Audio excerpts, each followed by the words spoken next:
The United Nations has warned that the need for humanitarian assistance is skyrocketing worldwide.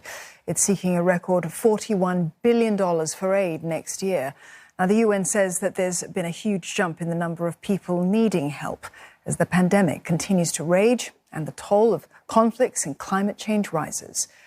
Latest figures show 1% of the global population has been displaced. More than 20 million people have been forced into extreme poverty, while 45 million are at risk of famine. Aid does save lives. It can, and it can do it here and now. It's no solution. And we see in many countries, Afghanistan is just one most recent example, humanitarian assistance is not a remedy for the people of Afghanistan. It's ideally, and we hope and we believe and we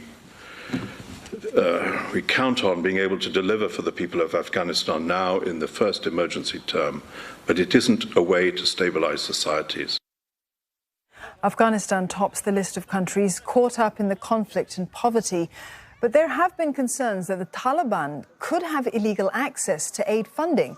We spoke to Nesfor Mgendi, head of the Afghanistan delegation at the International Federation of Red Cross and Red Crescent Societies, and he insists that organizations have ways to make sure only people who really need the assistance will get it.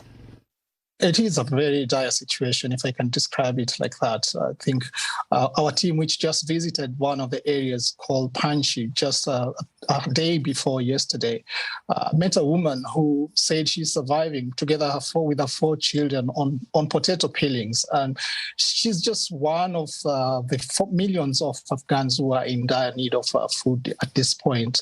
A latest report, which was delivered by the UN, says 23 million Afghans, that's more than half the population, are in food crisis. So the situation is dire for food, but it's just one of the areas. It's not food alone. Winter is coming, and then you have harsh economic realities at the moment. Now, we understand that internationally there are needs for sometimes measures that are put in, including sanctions.